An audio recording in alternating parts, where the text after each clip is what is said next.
जय हिंद एवरीवन। काफ़ी दिनों बाद इंडियन आर्मी भर्ती को लेकर और गोरखा लोगों को लेकर कुछ न्यूज़ निकल कर आया है। मैं आप लोगों को पूरा का पूरा न्यूज़ बता रहा हूं। सबसे पहले आप लोग ये जान लो, ये जो गोरखा लोग होते हैं ना, ये दो तरह के होते हैं। हमारे भारत में भी कुछ गोरखा लोग रहते हैं और दूसरा नेपाल में कुछ गोरखा लोग रहते हैं। तो हमारे भारत वाले जो गोरखा लोग रहते हैं ना, जैसे पहाड़ी क्षेत्र में वो लोग रहते हैं, उन लोग का भी गोरखा का सर्टिफिकेट बनता है। जैसे पता है क्या हुआ, जब इंडियन आर्मी के अंदर TOD लागू हुआ, जब इंडियन आर्मी का नाम बदलकर अग्निवीर रखा गया, तो विरोध तो चारों तरफ हुआ। नेपाल में भी हुआ था और हमारे देश में भी हुआ था। लेकिन हमारे देश के युवा ऐसे थे, जब अग्निवीर की भर्ती चालू हो गई, सब लोग बोल रहे थे कि कोई ऑनलाइन नहीं कराना, कोई भर्ती देखने नहीं जाना। लेकिन जब ऑनलाइन चालू हुई ना, तो जो बोल रहा था कि ऑनलाइन नहीं कराना, भर्ती देखने नहीं जाना, सबसे पहले वही ऑनलाइन कराया था, सबसे पहले वही भर्ती देखने गया था। तो मिला जुलाकर हमारे देश का मैटर तो शांत हो गया। मतलब हमारे देश के जितने भी युवा विरोध कर रहे थे, जहां भी अग्निवीर की भर्ती कराई गई, वो लोग भर्ती देखने गए। लेकिन नेपाल में जो लोग विरोध कर रहे थे ना, वो लोग विरोध करते रह गए, वो लोग भर्ती देखने नहीं गए। जैसे यहाँ जो भारत का सरकार था, भारतीय सेना के तरफ से बोला गया कि नेपाल में भी भर्ती करा दी जाए।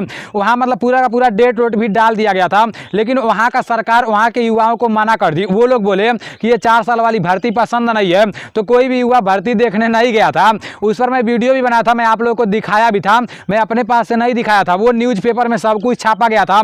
और न्यूज़पेपर वाले लोग अपने पास से तो कुछ छापते नहीं है। कोई भी भर्ती निकलती है, चाहे वैकेंसी बढ़ाया जाता है चाहे घटाया जाता है, तो उन लोगों को अंदर से कुछ पता चलता है, तो वो लोग न्यूज़ के माध्यम से सभी लोगों को बता देते हैं। अभी पता है क्या न्यूज़ देखने को मिल रहा है, हम लोगों को लग रहा था कि सारा मैटर समाप्त हो गया होगा। मतलब अब नेपाल में भी अग्निवीर की भर्ती कराई जा रही होंगी, नेपाल वाले लोग भी अग्निवीर में भर्ती हो रहे होंगे। लेकिन अभी तक ये मैटर समाप्त नहीं हुआ है मेरे भाई।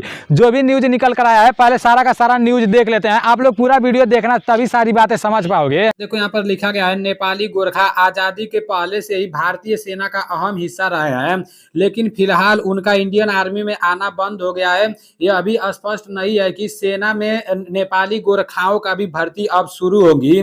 ना तो भारत सरकार ने इसके बारे में कुछ कहा है और ना ही नेपाल सरकार ने। दरअसल भारतीय सेना में पिछले साल भर्ती का तरीका बदल गया। अब अग्निपथ स्कीम के तहत अग्निवीरों को भर्ती किया जा रहा है। इसके तहत नौजवान 4 साल के लिए सेना में अग्निवीर बनकर रहेंगे। फिर इनमें से अधिकतम 25% को सेना में परमानेंट सैनिक बनने का मौका मिलेगा। इस साल जब अग्निवीरों की भर्ती हुई, तो भारतीय सेना ने नेपाल में भी गोरखाओं के लिए भर्ती रैली का आयोजन की तारीख तय की थी।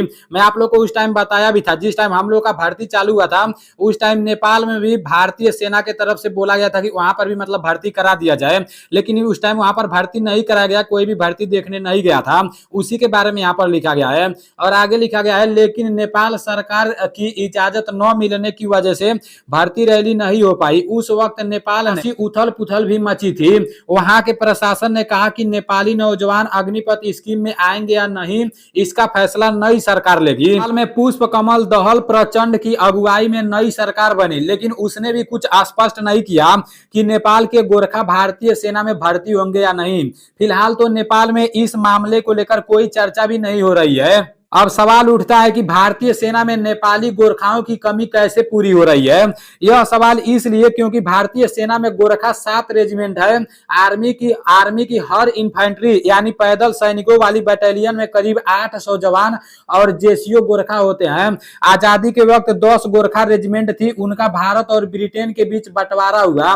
6 भारत के हिस्से आई, 3 ब्रिटेन को मिली और 1 डिसबैंड कर दी गई। आजादी के बाद भारतीय सेना ने एक और गोरखा रेजिमेंट बनाई। के वक्त तक गोरखा रेजिमेंट में करीब 90% तक गोरखा जवान नेपाल के होते थे। भारतीय गोरखा की संख्या करीब 10% थी, लेकिन धीरे धीरे इस रेशियो को बदलने की कोशिश हुई। पहले नेपाल के गोरखा और भारतीय गोरखा के बीच रेशियो 80 और 20 का किया गया। गोरखाओं को और तवज्जो दी गई। फिलहाल यह सेना में नेपाली और भारतीय गोरखाओं का रेशियो 60 और 40 का है। पिछले साल अग्निवीर की भर्ती में जब नेपाल के गोरखा नहीं आए, तो उनके लिए जो रिक्तियां थी, मतलब जो खाली जगह थी, उन्हें भारतीय गोरखाओं से ही भर लिया गया। जैसे नेपाल के जब गोरखा लोग नहीं आए, तो भारत में भी बहुत सारे गोरखा होते हैं, मैं आप लोगों को पहले ही बताया हूं। तो उन लोगों की जगह पर इन लोगों को भर लिया गया। हालांकि 1 साल पहले तक भारतीय मूल के गोरखाओं की कमी चल रही थी, इसलिए कुछ रियासत देकर गोरखा रेजिमेंट में उत्तराखंड के कुमाऊं और गढ़वाल के युवकों को भी भर्ती किया गया, क्योंकि ये लोग काफी हद तक गोरखा के समान है। इनकी और गोरखाओं की संस्कृति और खान पान से लेकर भौगोलिक परिस्थितियों में भी काफी समानता है। गोरखा भाई लोग हैं, यहाँ पर नीचे लिखा गया है, भारतीय सेना के एक अधिकारी ने बताया कि अग्निवीर की भर्ती के वक्त भारतीय मूल के गोरखाओं की कोई कमी नहीं थी और गोरखाओं की रिक्तियां उनसे भी भरी गई। नेपाल के गोरखाओं की भर्ती कब होंगी, इस पर उन्होंने कहा, हमें उम्मीद है कि नेपाली गोरखा जल्द ही दोबारा भारतीय सेना में आने लगेंगे, लेकिन फिलहाल इस बारे में साफ तौर पर कुछ नहीं कहा जा सकता क्योंकि यह सियासत से जुड़ा मसला है। नेपाल सरकार क्या फैसला करती है सब कुछ उसी पर निर्भर करेगा। भारतीय सेना से रिटायर्ड लेफ्टिनेंट जनरल शौकीन चौहान खुद गोरखा अफसर रह चुके हैं। उनका कहना है कि अगर नेपाल अपने युवाओं को भारतीय सेना में नहीं भेजता तो इसका असर दोनों मुल्कों के दोस्ती पर पड़ सकता है। लेफ्टिनेंट जनरल शौकीन कहते हैं, अगर नेपाली गोरखा नहीं आते तो भारतीय सेना की क्षमता पर कोई असर नहीं पड़ेगा क्योंकि फिर भारत के नौजवानों को ही रिक्रूट कर लिया जाएगा, लेकिन हम चाहते हैं कि नेपाल के गोरखा आए क्योंकि वे हमेशा से भारतीय सेना का हिस्सा रहे हैं। सारी चीजें देखने के बाद एक बात तो क्लियर पता चल जा रहा है, ये जो भारतीय सेना के अंदर अग्निवीर वाला नियम लागू किया गया ना, ये इतना आसानी से खत्म होने वाला नहीं है मेरे भाई। चाहे कोई खुश रहे चाहे कोई नाराज रहे, आप लोग देखे हो ना, साफ साफ बोला जा रहा है जो नेपाल के युवा हैं वो लोग भारतीय सेना में आए चाहे नहीं आए, अगर वो लोग आ जाएंगे तो ठीक है, अगर नहीं आएंगे तो भारत के जो युवा हैं, भारत के जो गोरखा लोग हैं ना, उन लोगों के जगह पर इन्हीं लोगों को भर्ती कर दिया जाएगा। लेकिन मतलब इस नियम कानून को हटाया नहीं जाएगा।